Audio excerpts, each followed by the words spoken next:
The Garden Gurus Live is brought to you by Garden Express and Troforte. Garden Express are Australia's leading mail ordering service, offering a wide range of quality gardening products. Each week on the Garden Gurus Live, the team at Garden Express will share a weekly offer. So make sure after today's show, you jump online and visit their website. Troforte is the leading supplier of controlled release fertilisers and micronutrients, and it's committed to delivering environmentally friendly solutions for your garden. Each week we'll be giving away a Troforte prize pack valued at $250. Simply follow, like and comment the weekly code word on Troforte's Facebook page.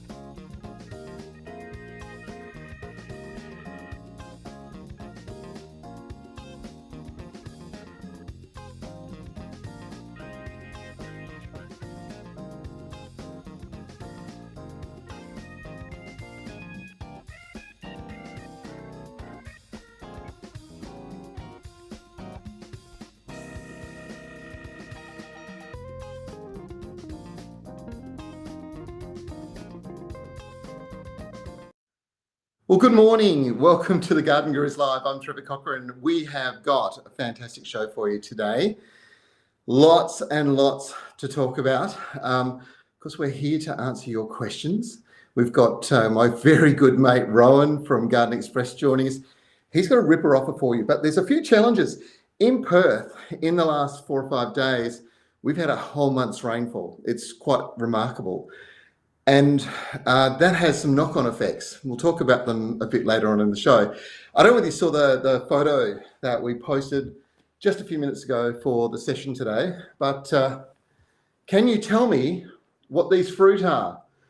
There's 3 completely different weird and wonderfuls, and I will show them to you a bit later on. Now, remember, it's all about me answering your garden questions.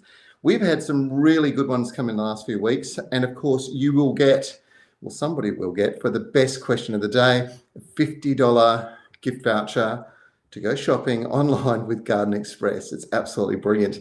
So get your questions in. The other one is, of course, we've got this amazing Troforte $250 gift voucher.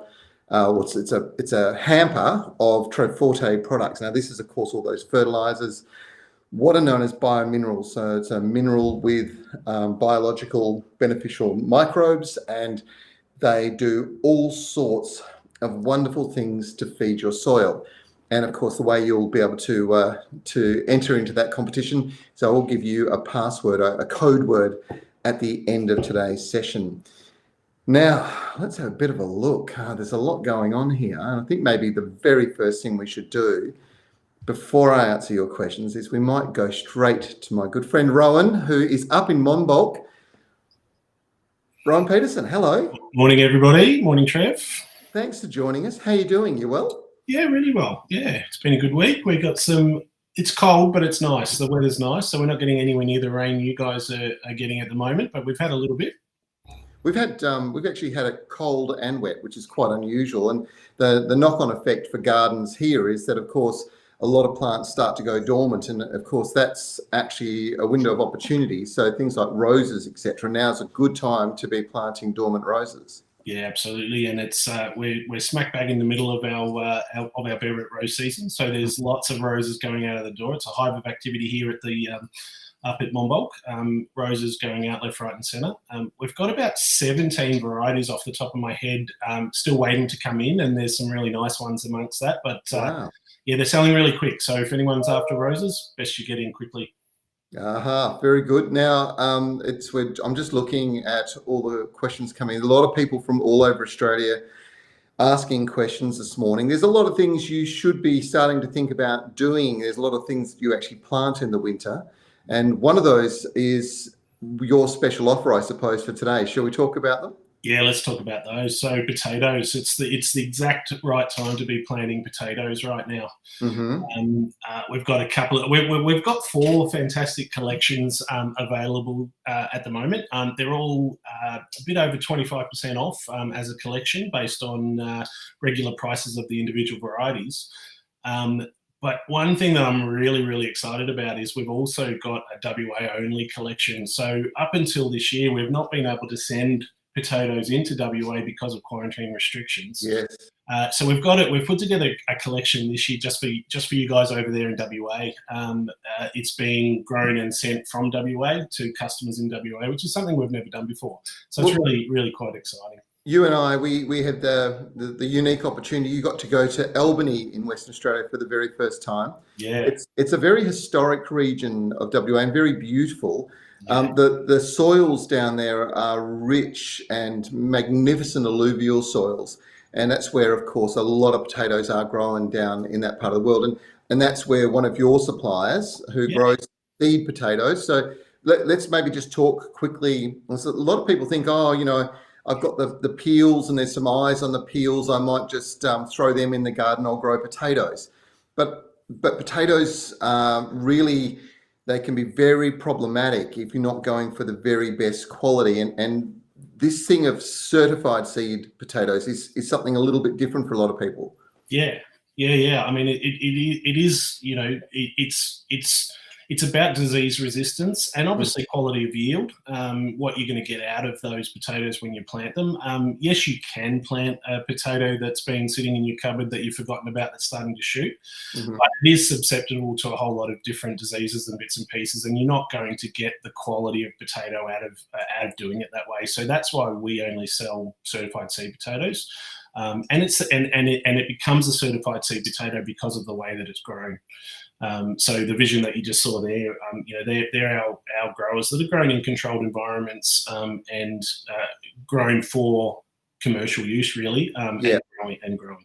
And that's actually the key. So commercial growers will only use certified seed potatoes. And you talked about disease, but viral diseases in any of the plants of the Solanum family are very prevalent. It's very, very quick to move through a crop, and they move through thrips, potatoes, tomatoes, they all have those things. And so having them certified or virus indexed is the old terminology to ensure that if there's any virus in there, it's absolutely minimal, which means that you can get the very best crop, which is why people should be going for certified seed potatoes. So it's a really important story. I think in the West, mate, they call them registered, but it's the same thing. Certified, registered, just means that they are grown in those environments and you know ready to put in your ground, rather than trying to plant the ones that you've bought to eat, basically. Yeah, and the interesting thing in going down and actually spending some time with the grower was the fact that they're so strict. You know, it's you know, constantly checked by the agriculture department. There's testing done all the time, and unless they meet that very strict criteria, they're not used. And you know, when you're a professional grower, you can't afford to have something half performing or to suddenly die off towards the end of the crop. No, exactly. And we don't want our customers that are buying potatoes to grow to have those problems either. So it's why we only ever sell certified or registered seed potatoes. Yeah, cool. Now let's just talk about, you've got a few collections, so a few different varieties. Yeah, so there's 4 collections for everyone other than WA, Tasmania, and the quarantine states. They've all got 4 different varieties in there. We've got one that's perfect for salads, one that's perfect for roasting, one that's perfect for mashing, and there's 4 varieties in each of those. Yep. And then we've got an all-rounder, which is pretty much good for anything, you know, chips and roasting and boiling and steaming, all those things. And then we've got that WA only collection that I spoke about. That's got 3 in it this time. Yep. Like I said, it's just one collection this year, but hopefully next season we'll have a full range that we can make available to the WA viewers. But we're just sort of trying with this one collection this time just to see how it goes. Yep. Now what people should be doing is they should be buying them now. They're going to be delivered in the next month or so. Yeah. You don't take them and plant them in the garden straight away. You go and stick them in a dark cupboard for ideally about 2 weeks or 3 weeks. Yeah. You'll see the eyes start to emerge, and that's the moment you take them out and plant them into the garden. Yeah, absolutely. And then also, as part of our offer this week, we've also got potato grow bags. So there's a twin pack of grow bags which is basically the bags that you can grow the potatoes in that have got the little opening at the bottom, so you don't have to disturb the plant when you're grabbing the spud out of the bag. They're normally $19.95. We've got those as a twin pack, so you get two for just $11.95. So Wow. grab a collection, grab a couple of bags, and you're set, really. Grow them on the patio. And look, the thing is, if they're growing in the bags, they tend to be a lot. The soil temperature is warmer, and you'll find the potatoes grow a lot quicker. So pretty cool, mate. So just tell me one more time, what is that deal? So for the collections that we've got available to everybody, there's 4 in a collection. There's 4 collections available. They're only $25, so you're getting 4 different varieties, a kilo of each for $25. And then for the WA one, there's 3 in that one, and that's only $20. Yeah, usually $25 around cool. that. Great deal. Now, for people to be able to take advantage of this deal, all they have to do is go to gardenexpress.com.au. That's it. There's a big banner on the front page as usual. We'll get the link up in the chat for everyone a little bit later on. And I know you mentioned it, but we do need to say that because of rain and because of various weather this year, our harvest season is a little bit later. We've put this deal together a little bit early so that it can be on the TV this weekend for the last show. But they won't be getting sent out until early July. Awesome. Well, look, Rowan, great talking to you, mate. Great deal. And folks, this is that same old thing that happens every week, and that is that it's only while stocks last. You guys don't have, an endless supply. These things are finite. So make sure that you jump online, get them ordered. They'll be delivered sort of somewhere in July. Put them in the cupboard. The end of July, they'll be ready for planting. So beginning of August. And that's when you'll be, it's only sort of a period of 12 or 14 weeks after that you start harvesting. So particularly if they're in the bag, it's really a good way to go. Rowan, thanks for joining us again this morning. Awesome, mate. Always a pleasure. I'll catch up with you soon. You will. That's fantastic. Rowan is just one of life's gentlemen. He's a really lovely guy. And David and Chloe and all the family there in this family-run business in Victoria just do such an amazing job. It really is super cool. Now, there's a lot of people saying hello. So first up, let me say hello. Our good friends at the Kalamunda Garden Festival saying hello. They just had a big event last week. It went off. It was unbelievable because you couldn't jag it if you tried it. The weather was magnificent, not a cloud in the sky, right up until about 4 o'clock, and about 4:30, the skies opened, and it has not stopped raining since. But everybody who went to the event just loved it. And this is, when you get those beautiful winter days when the sun is out and you're warmed and there's all these beautiful plants, it's just an absolute pleasure. It was absolutely gorgeous. And they may be a little bit on the rusty side this morning. Well, I think maybe Andrew is anyway, but that's a story for another day. Now, shall we get on to answering some questions? Because you guys are throwing them through thick and fast. What do you think, Shaylee? I should say Shaylee's also in here producing this morning and ably assisted by Way this morning. So this is the team that brings this to you every week. Now, let's have a look. Okay, we're going to start with questions and answers. Leanne Hackling is in the Sunshine Coast of Queensland. Hi, Trev. I sent some pics off of my rose and garden last week. I have been using a good fertilizer. It's got lots of new shoots I don't want to cut. Is it the right thing to do? Well, to be quite honest, if you're happy with the growth and it's still growing strongly, let it do it. If the weather cools down enough that it really starts to go dormant, I would just let it go dormant and rest. It is completely natural for roses to rest this time of the year. That dormancy of all the deciduous plants is very important. It's as important as us getting a good night's sleep. If we don't get our 6 to 8 hours, we don't function too well. And if you keep doing it continuously, we actually get unwell. So a healthy rose is one that has rested and has had some dormancy. But if it's growing still quite strongly at the moment, let it continue on until the weather cools enough for it to actually go into dormancy. Then I would be cutting it back. Then I would be giving it a feed as soon as you see some new growth come through, and you'll end up with a healthy, happy rose. Sylvia McCarr, you're in Melbourne. I have some blood and bone that got wet. Oh no, rats made a hole in the bag and it's got maggots, but after leaving it, the maggots have gone. Can you still use it? You can use it.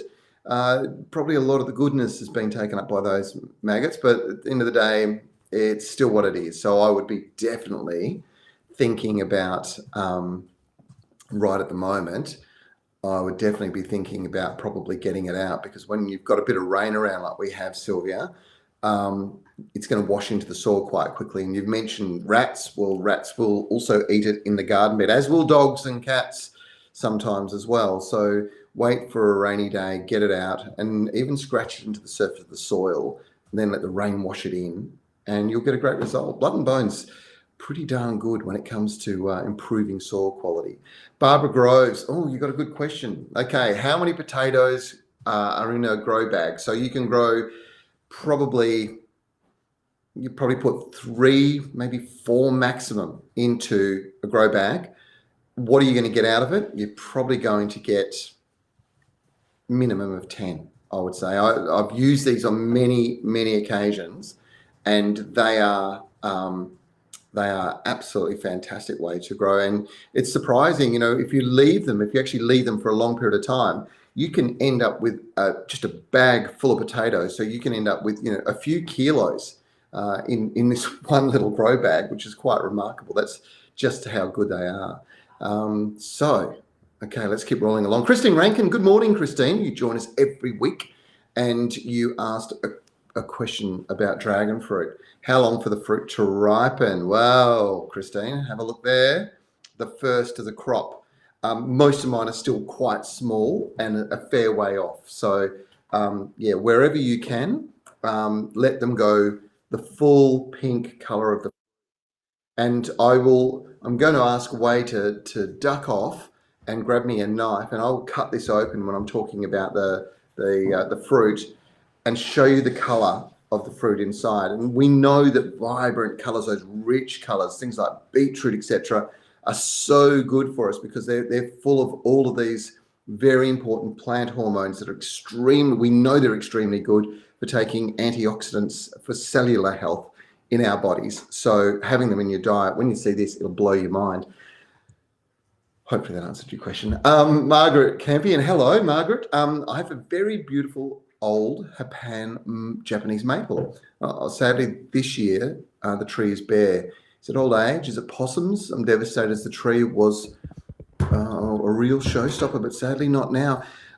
If it's kind of dropped its foliage, if it had foliage, then great, and it should have coloured up, and it should then just drop the foliage, and you should have it all around the base of the tree sitting on the ground, which looks magnificent as well. But if it's lost the foliage progressively through the summer months, it may well be that it has gone through some dry stress. The Japanese maples do not like drying out at all, and that is a significant problem. Now, you can't really do anything right at this moment in time, because it is really the time for them to be resting. However, what I would be suggesting you definitely do is, as soon as we get into September, I would be drenching the ground with quite concentrated sea salt, probably at 2 or 3 times the recommended rate, which sounds radical, but this is all about stimulating root growth. And then about 2 weeks after that, I would be applying something like Power Feed Granular, because it has that Troforte technology in it, which is, again, feeding the soil, but most importantly, reconnecting the roots to the nutrients in a completely natural way. Hopefully, Margaret, that little bit of advice helps, but sometimes they can just turn up their toes. It'd be a bit of a shame by the sounds. It sounds like it's a magnificent tree. Never mind. Hopefully there's a bit of help there for you. Linda McFarlane, hello. You're in Sydney. Got a large lily pilly hedge that's infested with white scale. Now it's starting to spread to more of my garden. What's the best way to get rid of it and keep it away? That white waxy scale is called Chinese white waxy scale, and it is really hard to control. Interestingly enough, you can smother it out. You just have to drench the hedge, and you have to do it on multiple occasions. And the drench is using, and normally I would sort of say pest oil or eco oil or something like that. just the good old-fashioned white oil, garden white oil. The idea of this is that you've got to mix it up thoroughly in the sprayer. Then you've actually got to turn the spray wand, not to spray it over the foliage, but you've got to turn it upside down so it sprays under the foliage. And by pushing it up under the foliage all the way around, you smother out the white waxy scale, and even then it'll still be sitting on the plant, but it won't be spreading. But you have to control it, Linda, because as you've just pointed out, it will spread to more of your garden. Any of those members of the lily-pilly family, they're all susceptible. So, all right, so let's have a look. Carla Hambries from Albany in WA. We're just talking about Albany. What a beautiful part of the world. I was pleased to hear a few weeks ago that you can grow avocados in wine barrels. But what happens when the potting mix breaks down to the point where you need to repot it? As I thought, and I can't quite see the rest of that question, avocados don't like their roots disturbed. I'd like to plant in a wine barrel, so if we move, you can take it with me. Definitely do that. There's no doubt about it. The soil will naturally, what they call slump. So it does break down because there's lots of organics in that soil. And what happens is it slowly does sink down. Every once in a while, you can literally pull the avocado tree, because the roots will grow to the edge and they'll hold that whole frame of that structure of that root system. You can pull them out, and then you can top the base up with some more potting mix, slide the plant back in. That should lift it up, but most importantly, it's encouraging the roots to go down, so you're not putting soil on the surface there. Now, this fresh soil is really good. You don't have to break the root system up, but even when you do what I've just suggested, you need to soak the soil thoroughly with sea salt. Now, the reason you do that is sea salt has all these plant hormones in them that are very important when it comes to shock, and particularly transplant shock. And it'll just make sure that the avocado gets through nice and smooth and is happy. So there's a bit of advice. And just in saying not putting soil on the top, you can mulch on the top of the pot as well, and that's not a bad thing to do. So a bit of a chunky pine bark kind of mulch will do the world of good for them. Hopefully that helps you. Avocados in wine barrels are great. They really are. So, and I've got them in my own garden. I'm walking the talk, so don't worry. Wow. Let's just go to the next question, because Tyson Sanders has joined us. Hello, Tyson. Can I please plant a cranberry tree in the ground or wine barrels or pots or somewhere else? Can you give me some tips? Now, cranberries are really interesting because cranberries are not a plant that is a tree for a start. They are a spreading ground cover. And interestingly enough, they're absolutely wonderful to grow. But interestingly enough, they love a rich organic soil. In fact, they grow kind of on the edge of riverbanks, and that sort of heavy soil is actually the best soil for them. Now, you can grow them in pots, there's no doubt about it, but be prepared that they're going to hang over the side because they're a ground cover. They'll grow out over the side, and all the cranberries sit on the top. They do like cooler conditions, Tyson, but you're in Boronia in Victoria, so it's can get pretty cool there. So I think you could do it. Here's a little twist though. I would suggest that you think about growing cranberries in hanging baskets. So big hanging baskets, you want something that's at least 40 centimeters, lots of soil in there, cranberry in the middle, let it cascade over the outside edge. You'll have a beautiful hanging basket, but most importantly, you'll end up with the most magnificent sort of effect. It'll look sensational. So you get the best of both worlds, cranberries and a beautiful hanging basket. Helen Reid, you're in Moreton Bay, Cleveland, Moreton Bay in Queensland. Is sorrel a vegetable or a herb? And where can I get it? You can't find it. Interesting. Now, sorrel, you would use the foliage for sorrel. It does produce flowers and it does produce seed, but you don't eat those. So you're eating the foliage. And wherever you're eating foliage, guess what? It's a vegetable. But if you're eating something that's come from the flower, that is a fruit. So tomato is a fruit, cabbage is a vegetable. Cabbages produce flowers and seed, but you don't eat those. You don't eat it that way. So that's pretty cool. All right, let's have a little bit of a look. Oh, we've got Troy Devereaux. He's joined us. Now, Troy is a good friend of ours. He has the most spectacular exotic garden, It is absolutely amazing. And even better than that, he was lucky enough to win that Treforte M prize pack. Because Treforte M, that absolutely amazing biomineral, it is an incredible fertilizer because it feeds the soil. So Troy, your garden is going to love it. You've got a question for us. General fertilizers are applied at the start of spring when plants are actively growing. Treforte M feeds the soil instead of the plants. Is it okay to apply now in winter? And that is a great question. Remembering we are talking about Treforte. Well, the other thing about Treforte that I need to make sure I mention is that it's controlled release. So it's releasing nutrients in small amounts every day. And yes, plants like us need small amounts every day. And even the tropicals, like Troy's got in his garden, will still grow a little bit through the winter months. In fact, if we get any warm days or anything, their ability to take up nutrients is actually quite good. So feeding now with a general Treforte mix, a general fertilizer, is actually very good.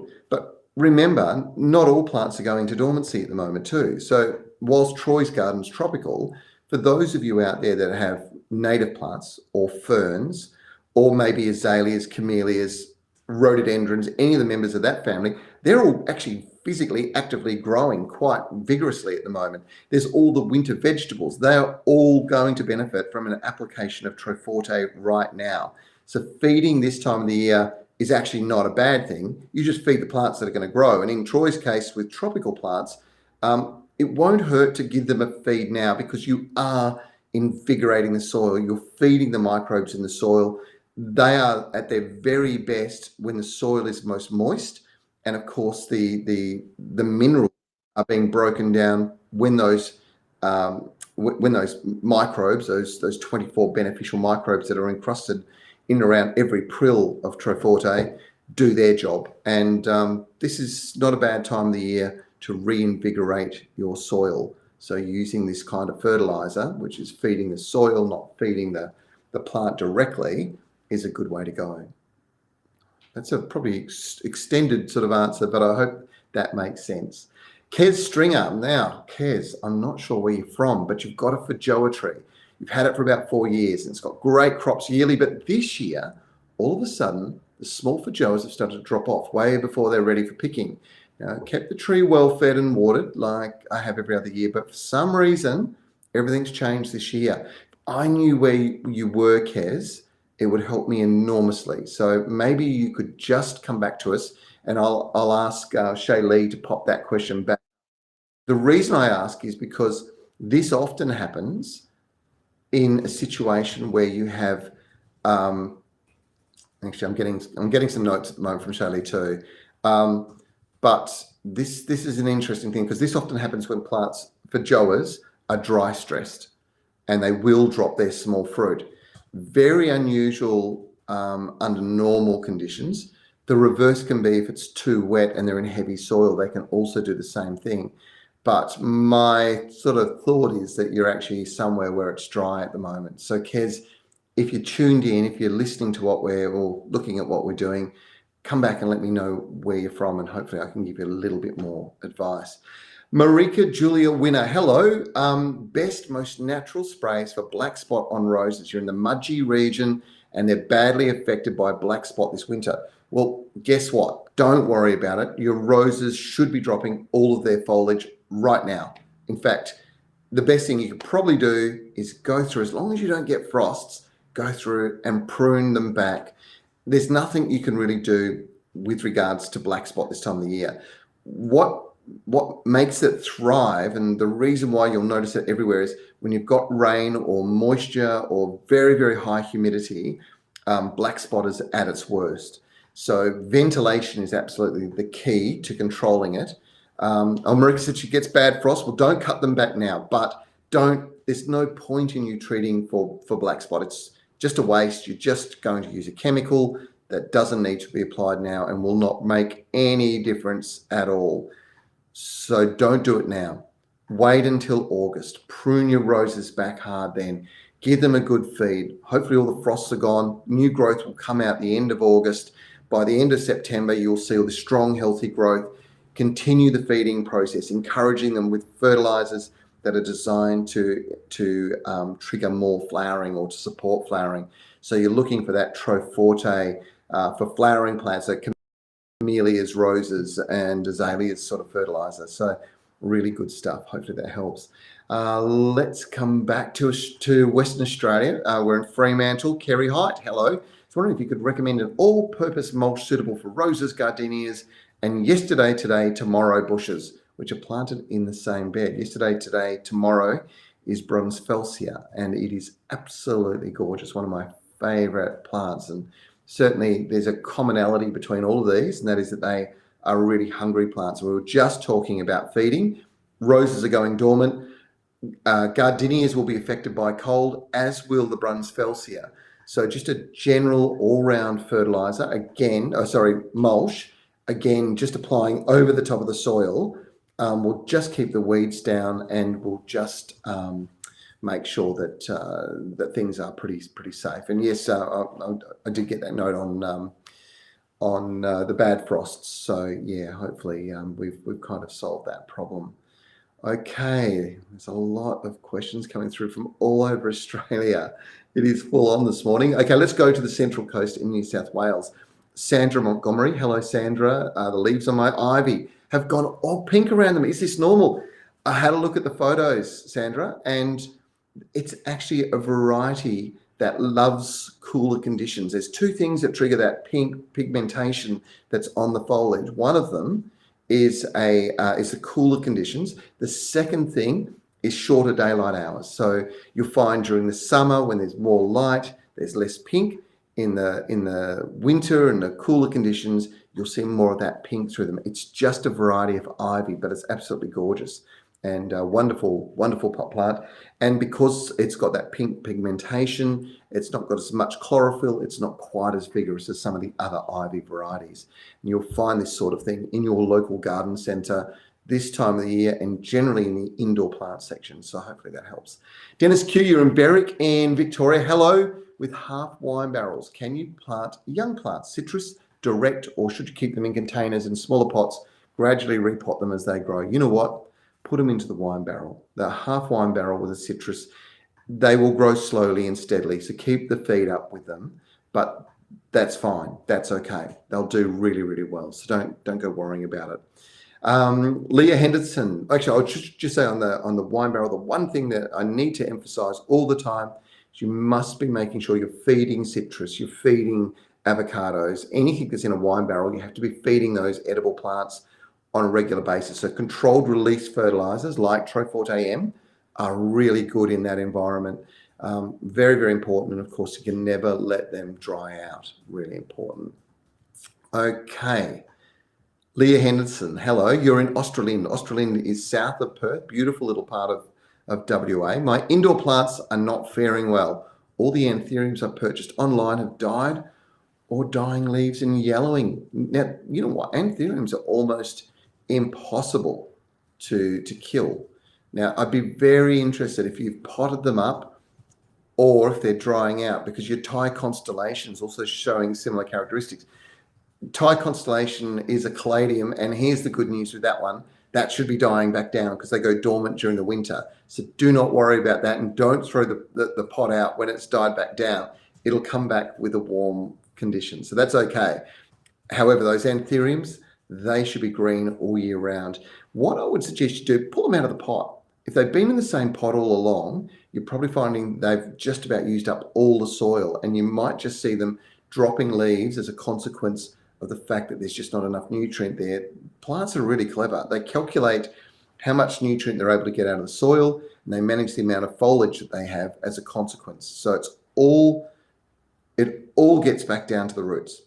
If you've got a healthy root system that's growing in healthy soil, everything above it will do really well. And you can repot anthuriums right now. So I would suggest maybe the time has come to pop them into a new pot in some fresh potting mix. If you're going to use it, have a look out for that Osmocote for indoor plants, because this is a plant you want to have inside the house. It's in a grey bag, and the reason why I'm suggesting that is it doesn't have any bark in it. And bark is what brings the black flies in, so those fungus gnats that end up in your glass of Chardonnay. You don't want that. What you want to do is have a soil that doesn't attract them, and that's why that indoor Osmocote potting mix is so good. It's made using cocoa peat, and fungus gnats can't lay their eggs in there or live off the bark that's in there. So pretty cool. Okay, PTG Benny, hello, Wagga Wagga, New South Wales. I'm in the process of collecting leaves to make leaf mold. Are there any types of leaves I should not be collecting? Chinese elm leaves, okay. Yes, they're perfect. They're fine. In fact, even eucalypt leaves, I know people go, oh, I know you shouldn't use them. They don't break down. This time of the year, in really wet conditions, the waxes do break down on those. The oils do flow through, and there's nothing wrong with that. That's completely natural. They will all work really well. The big thing you have to do is to make sure that you actually do go and collect the leaves of the trees that are dropping on the ground. It is such a valuable resource for soil health. It really does the world of good to try and collect as much of that. I just quite literally, where all the deciduous trees drop their leaves on my lawns, I just blow it all back into the garden beds and I just let it break down naturally. It's all you got to do. Okay, Leah Robertson. Oh, it's not so much a plant question. This one's a bit different. Leah, good challenge. Heading to Adelaide for the very first time, wondering which gardens would be good to visit. Okay, not sure about private gardens. Adelaide's a beautiful city and it's got a wonderful ring of gardens and parklands all the way around the outside. But the botanical garden in Adelaide is gorgeous, absolutely stunning. If you get yourself to Adelaide, go and check out the botanical garden. It's gorgeous. You'll love it. Albert's from East Cannington. That's back over here in the west. What is your usual propagating mix recipe? Found out that using Osmocote propagating mix is quite water repellent and very difficult to make it wet. I've never seen that, but I haven't used it extensively.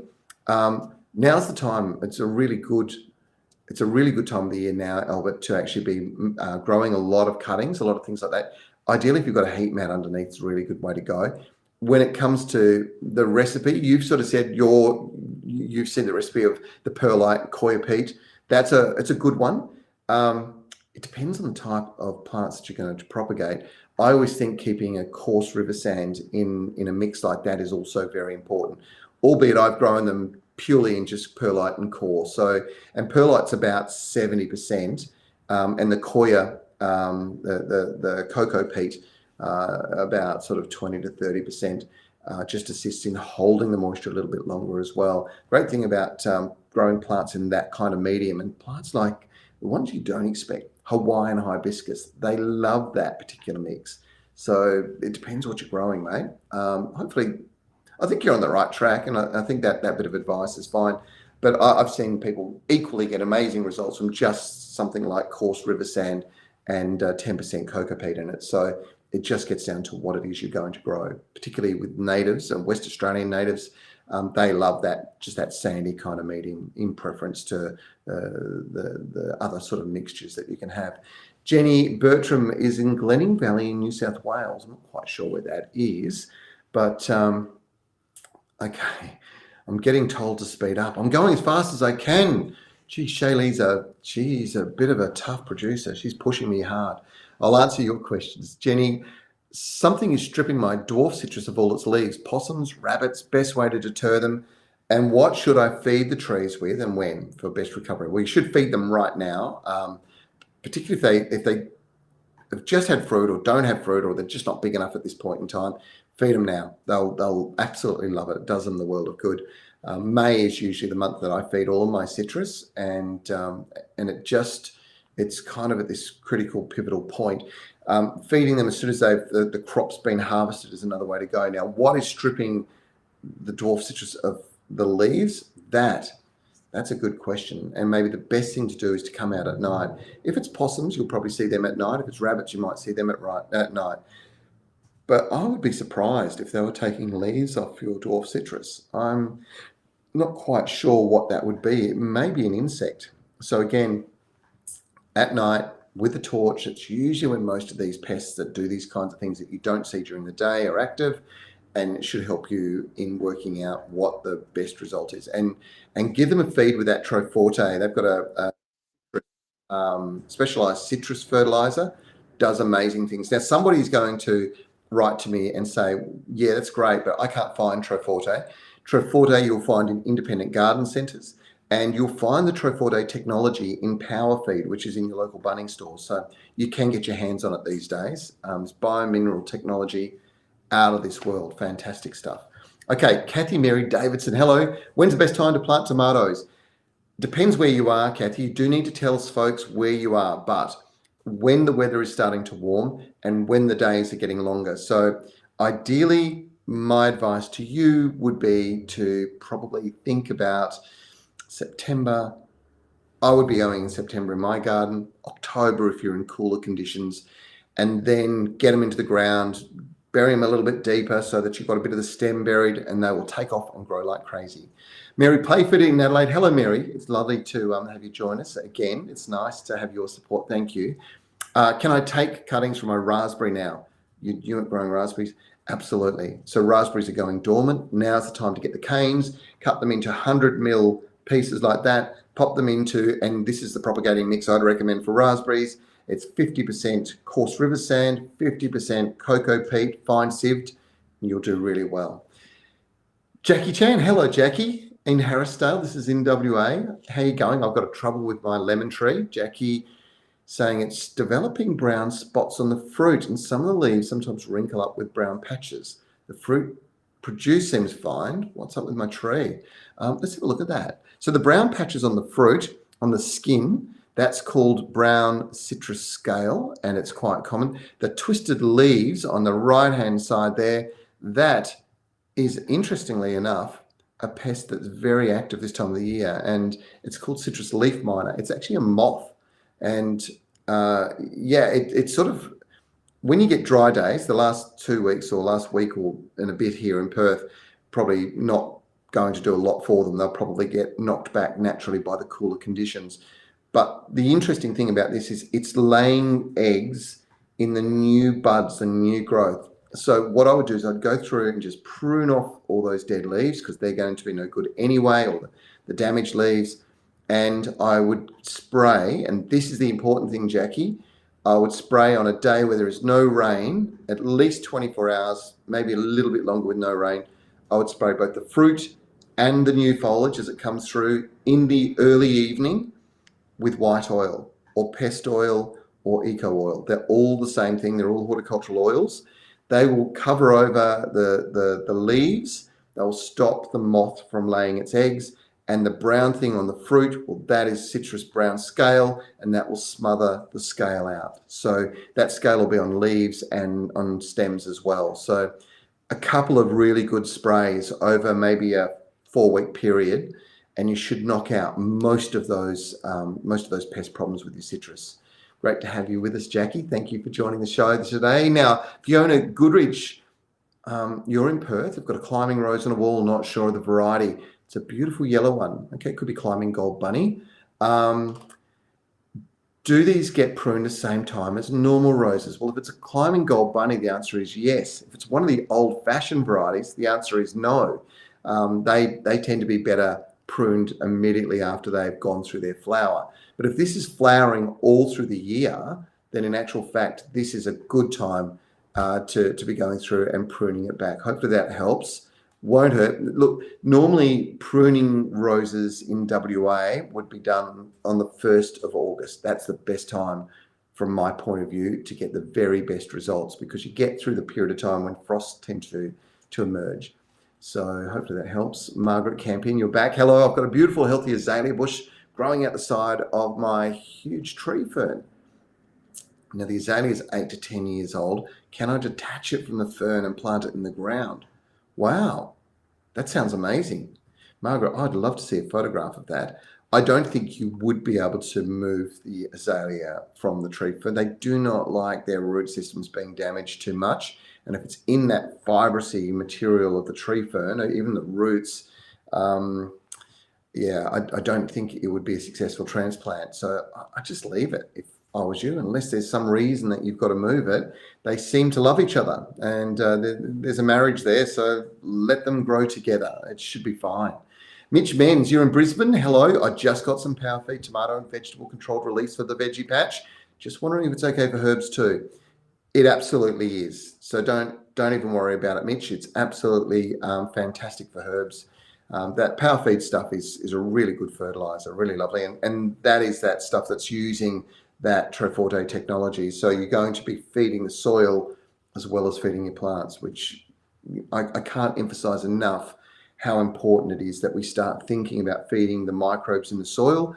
We all have microbes in our gut. And when if we get unwell and we have to have an antibiotic, the very first thing you've got to try and do is get the balance back, because you're unwell from the antibiotic, because it's killed all the good microbes in your stomach as well. So really important. Alicia Anders, hello, thanks for joining us. Good morning, Trevor and team. I'm from Karen up in WA. Just wanted to say this is the first time I've watched this show, and it's absolutely fantastic. Thanks so much for sharing your impeccable knowledge. That's very kind of you. Thank you. We do love bringing you this show, and we're very fortunate to be able to do it. And it's a great chance to answer questions. Now, I'm going to keep moving. Lisa Aitken, you're in Berry in New South Wales, which is a beautiful part of the world. You sent us some photos. Just wondering if you can please advise what I can do to stop critters eating my oranges. They're being eaten on the tree. And I've got some bad news, because I think I know what that is. It's rats. I think it's rats. You put out rat baits. Birds get them during the day, but not sure what's eating them at night. It's got to be rats with that sort of damage. Yes, baits are one thing. Traps, another thing. I would think about those. Putting some kind of exclusion netting around the outside of the fruit, that's not going to work, because the rats will eat their way through to get to that fruit. I think you need to look at a serious baiting program, and you just got to watch out, because a baited rat can move around afterwards. It takes them a while to die, and then other things eat them. So it's not unusual to see birds of prey, kookaburras, things like that. They will go to these and eat them. Of course, that'll kill the bird as well. That second generation poisoning is quite common. So try and watch out for them. Bait carefully, watch out for them. There's a couple of those traps where the rat goes into the trap but can't get out. Those kinds of things are really good. But it's definitely rat damage, that one, I am absolutely sure. Tyson's come back. I've got a second question. Please, can I plant a persimmon? Well, persimmon trees, absolutely.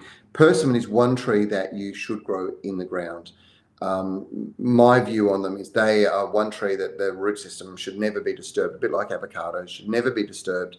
So find a spot for them, grow them in the ground. They are gorgeous trees, gorgeous foliage trees. And I don't know if you've tried them, but persimmon fruit is just amazing.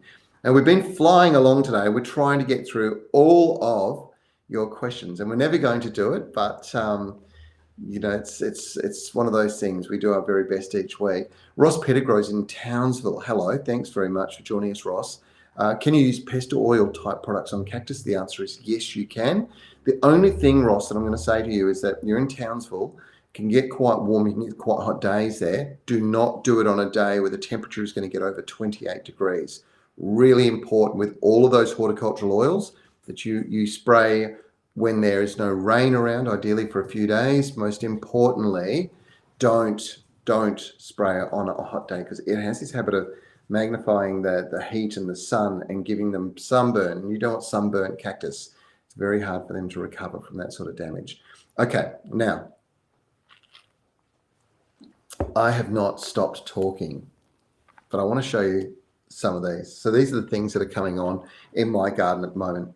This is, and Wade did do this, so I've got a board. So this is one of, I think I've got 4 different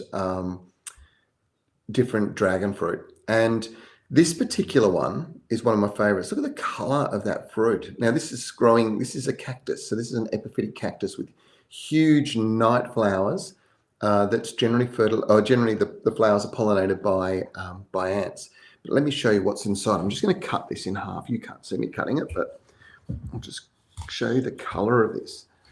It is just magnificent.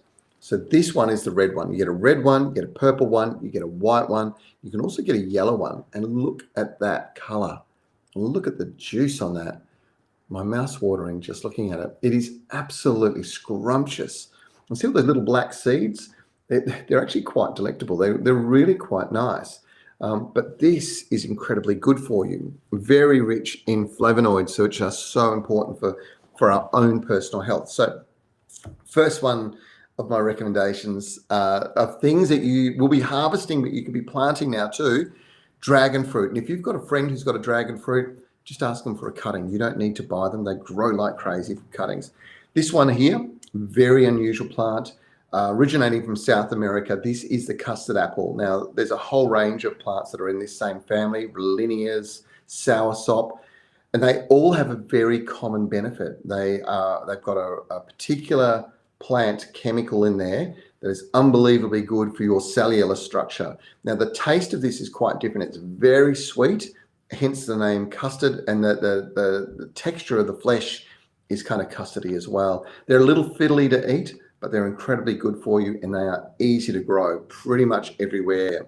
Custard apple. Now, all of you got that right, but none of you seem to have got this one right. What is that freaky, crazy fruit? Look at that. That's how it hangs in the tree. This is the Buddha's hand citron.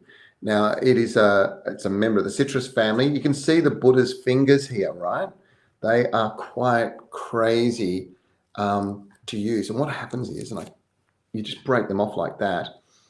Got this amazing fragrance, just absolutely beautiful. I'm sorry about breaking your finger off, Buddha, but what you do with this is you take them and you just grind them, you grate them, and you use them in curries. If you want to bring some citrus flavors into curries, they are quite a sour bitter, so very close to a lemon.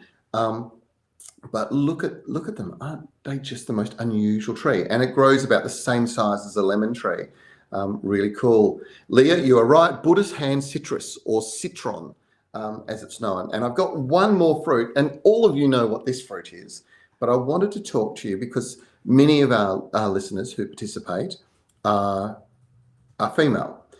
And there's been this amazing body of research. It was actually done by the Royal Perth Research Foundation, a 10-year trial with 10,000 women. They had 5,000 women eating a green apple every day. And they had 5,000 women eating a red apple, a dark-skinned apple. This is Bravo. This is one of the darkest skinned apples you will ever get your hands on.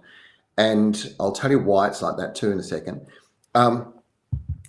The important thing that came out of this research is that the biggest killer of women in Australia is hypertension. I think I've mentioned this before, and it's not all your husband's fault, I can assure you. It is a natural thing, hypertension. So it causes things like, and Tyson, you're right, Bravo apple. It causes these things like stroke, heart attacks, heart disease. And I suppose most importantly, it affects your quality of life. Now, by having one red skin apple, you can reduce your chance of death through hypertension-related illnesses by about 80%. 80%. And we're not telling this story enough. I want you to make sure that you head down to the local store, grab yourself some Bravos, try these ones out for a start, but any of the dark-skinned apples, and eat one a day. It will be so, that story, an apple a day keeps the doctor away. Well, it's true, but it's not with green apples. And I said to you that I tell you why the dark-skinned apples are a little bit different.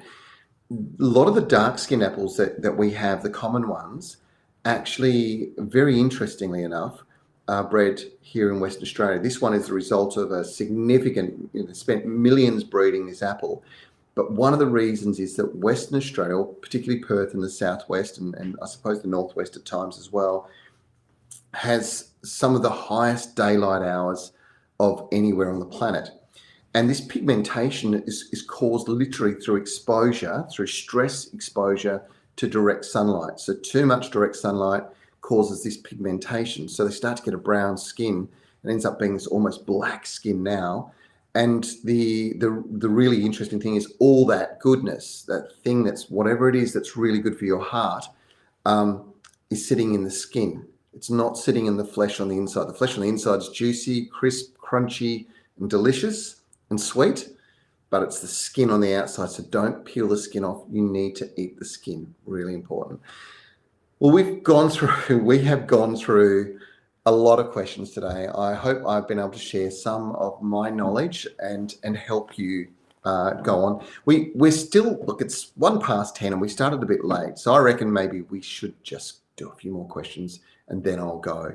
I just want to say thanks, Joy Gordon. You're in Cairns, North Queensland. First time viewer, really enjoying the show. Thank you for joining us, Joy. You're in a beautiful part of the world. Okay, here we go. Down Under Fuller has just commented that he is late again. He's becoming a regular. Says the time for the show for him. Not quite sure what that means. Doesn't quite make sense. But anyway, what time do we start? Oh, sorry, 9 a.m. 9 a.m. Down Under Fuller. That's the time. All right. Margaret, thank you. You said thank you, Trevor. Yes, the azalea is amazing. No idea how it happened. Not sure how to send you a photo, but I'll get some help. Good stuff. Leonie Drew. Hello, Leonie. You're in Adelaide. You've got an azalea in a pot in a shady but light area. The leaves are looking green and healthy. How should I care for this now and ongoing, please? So it should be coming into flower. So it should be either producing buds or it's in flower already. Azaleas love the winter. And the most important thing to do is you encourage that flowering. So support it with some good controlled flower promoting fertilizer. Really good. Pomeluita, you join us every week and you always have great questions. This one, you mentioned about microbes in soils. How do we know if it needs something to improve the soil condition? It depends where you're from, Pome, but I would say to you that one thing we know about most Australian soils is we have very ancient soils. And like the Bassendean sands, which is one type of soil type here in the Perth area, is considered by the United Nations as the most impoverished soil on the planet. So we know it's lacking mineral nutrients, it's lacking a lot of the organics that we need. So having lots of organics, carbon is what they call it, soil carbon. They're very, very good things for the health of the soil. But bringing in, like literally being able to bring in all the beneficial microbes and boost it, that's a real art form. It's a really cool thing. So if you're not sure, you do nothing wrong by bringing in a fertilizer, one of these biomineral fertilizers. Troforte M is the one that I've been talking about it now for about 10 years. It is absolutely fantastic. I just know what it does. It's just incredible. And I don't know whether you've seen the story that we did last week, I think it was, on the Garden Gurus, but I went all the way to Carnarvon. It's 10 hours north of Perth by car. Beautiful part of the world. It's the food bowl for Western Australia for a big part of the year. They grow bananas there. They've got the sweetest bananas. They are so sweet, so significantly different to many of the tropical bananas. And when you say, oh, what's the difference? Well, the difference is that they are growing longer on the plant. They get a greater intensity of flavor as a consequence of that longer period of time. So you've got a really strong, true banana flavor. Even better than that, the intensity or the density of mineral nutrients in that fruit is way higher than anywhere else. Now, all these farmers now up in that region have been going to this Troforte technology. They have found that it reduces the amount of fertilizer they have to use, improves the soil health. Most importantly, it's delivering crops a lot quicker. So it's pretty cool, that Troforte technology. We're very grateful because Troforte also support our ability to bring this show to you as well. Linda McFarlane, further question on the white scale on your lily pilly. We sprayed it with white oil, which didn't work. Then Eco and bright white scale were multiplying. I'll give you one more little bit of information. You do need to do multiple sprays. You can't do it on a hot day. You have to do it on a coolish day, but it can't be raining. Really important. There are no pesticides that you can spray, insecticides that are really going to knock them back quite as good as a good spray. But you have to spray up under the foliage. You have to spray the wood. You have to drench them. This has to be shaken. The spray has to be shaken thoroughly to get the mix of the oil through the water. It's vitally important. A lot of people go, oh, put the water in, put the chemical in, put the lid on, pump it a couple of times and go and spray. it's no good because that oil will sit on the surface of the soil, of the water. You have to mix it in thoroughly and then go and spray, and then it'll do the job for you. Really important. And the last thing I was going to tell you was that these guys, they breed 2 times of the year. You'll see them really active, November and February. And it's very difficult to spray in February, but if you can find a few cool days in a row, definitely spray them, because that's when they produce most of their babies, and most of those babies will then move through the rest of the plants and get worse. Chinese white waxy scale, one of the worst garden pests you can have, so can be quite problematic. Well, I reckon we go to our last question, because we have been going. It's now coming up to 10 past 10 here in the West, and I think it's 10 past 12 on the East Coast. Laurie, Leslie, it's really, really good to have you join us, and I believe it's your first time joining us. You're in Gippsland Lakes, Victoria. It's a temperate climate, beautiful part of the world. You're growing a rose in a pot. Now, which roses are more suitable for pots?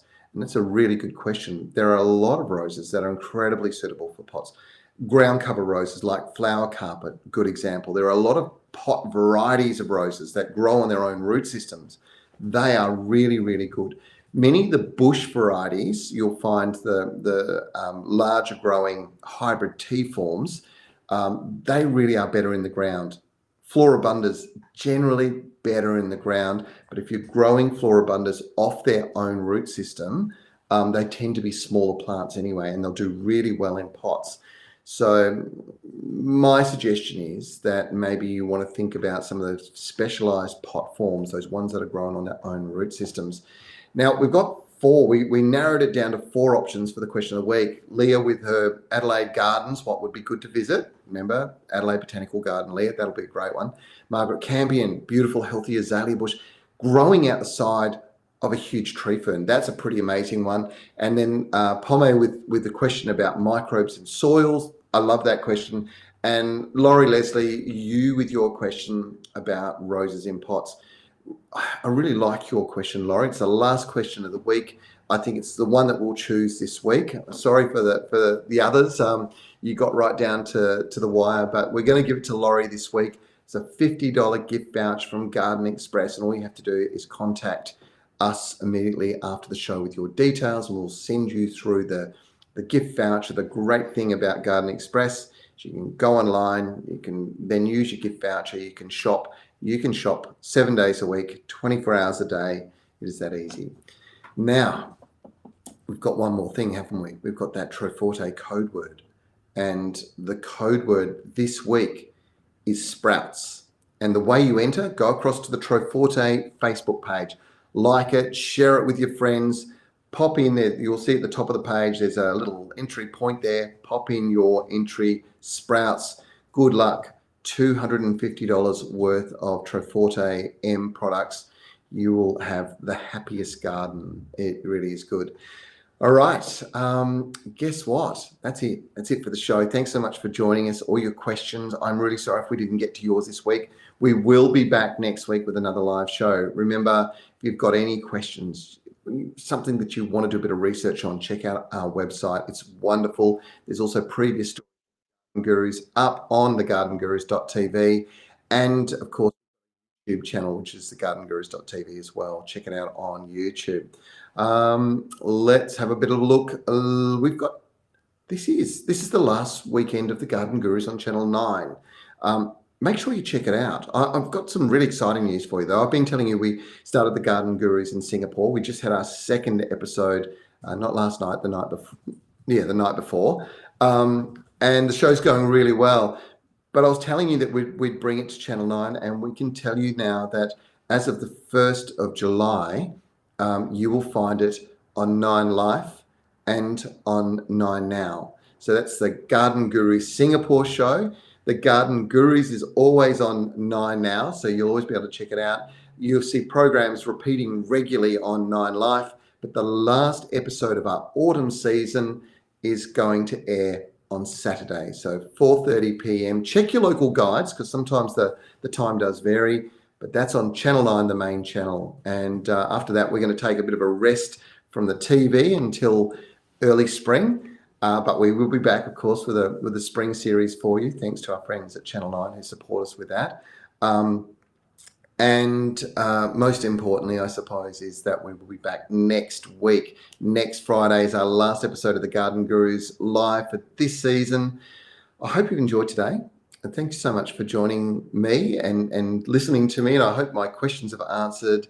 But I really do think that this is a very important thing. Gives us a chance to have a two-way conversation. We are a community. We're here to support you with your garden.